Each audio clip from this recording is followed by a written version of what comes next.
आज की खबरों में आपका स्वागत है। आज अयोग्य ठहराए गए एकनाथ शिंदे तो कौन संभालेगा महाराष्ट्र सीएम की कुर्सी? क्या है बीजेपी का प्लान बी?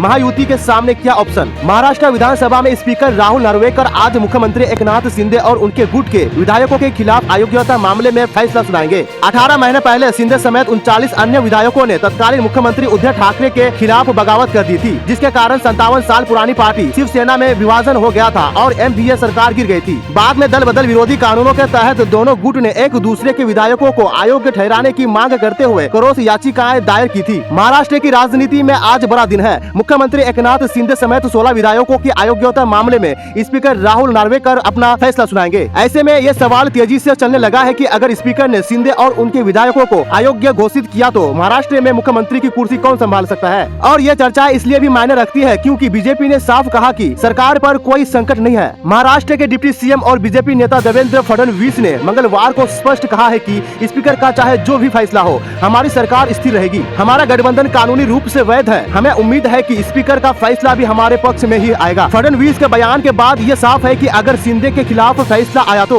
बीजेपी अपने प्लान बी पर आगे बढ़ेगी। और ये भी जाने, एससी ने 10 जनवरी तक फैसला देने की डेडलाइन दी थी। दरअसल 1.5 साल पहले यानी 20 जून 2022 को एकनाथ शिंदे और उनके गुट के 40 विधायकों ने शिवसेना से बगावत कर दी थी और बीजेपी के साथ गठबंधन सरकार बना ली थी और शिंदे को सीएम बनाया गया था। फडणवीस डिप्टी सीएम बने थे और यह मामला सुप्रीम कोर्ट भी पहुंचा। सुप्रीम कोर्ट के फैसला सुनाने के लिए पहले 31 दिसंबर 2023 समय सीमा तय की थी, लेकिन उससे कुछ दिन पहले 15 दिसंबर को शीर्ष अदालत ने 10 दिन की मोहलत दी थी। ऐसे में फैसले के लिए 10 जनवरी की नई तारीख तय हुई थी। स्पीकर ने शिवसेना के दोनों गुटों उद्धव और शिंदे के विधायकों की सुनवाई पूरी कर ली है। इसे रिव्यू के लिए कानूनी जानकारों के पास भेजा गया। आज अयोग्यता से संबंधित याचिका पर शाम 4 बजे तक स्पीकर का फैसला आने की संभावना है। और जाने, अगर शिंदे अयोग्य घोषित हुए तो गिर जाएगी सरकार। कानूनी जानकारों का कहना है कि अगर अयोग्य घोषित किया जाता है तो मुख्यमंत्री एकनाथ शिंदे, उनके गुट के मंत्री और विधायकों को तुरंत इस्तीफा देना होगा और टेक्निकल तौर पर सरकार पर भी संकट आ जाएगा, यानी नई सरकार के गठन की कवायद शुरू की जाएगी। हालांकि बीजेपी गठबंधन के पास जरूरी बहुमत रहेगा क्योंकि कुछ महीने पहले ही अजित पावर गुट ने एनसीपी से बगावत की थी। अजित ने अपने साथ 40 विधायकों के आने का दावा किया था और जाने, अजित को सीएम बनाकर बड़ा दांव खेल सकती है बीजेपी। महायुति सरकार भले ही दोबारा आना तय होगा, लेकिन मुख्यमंत्री नया होगा,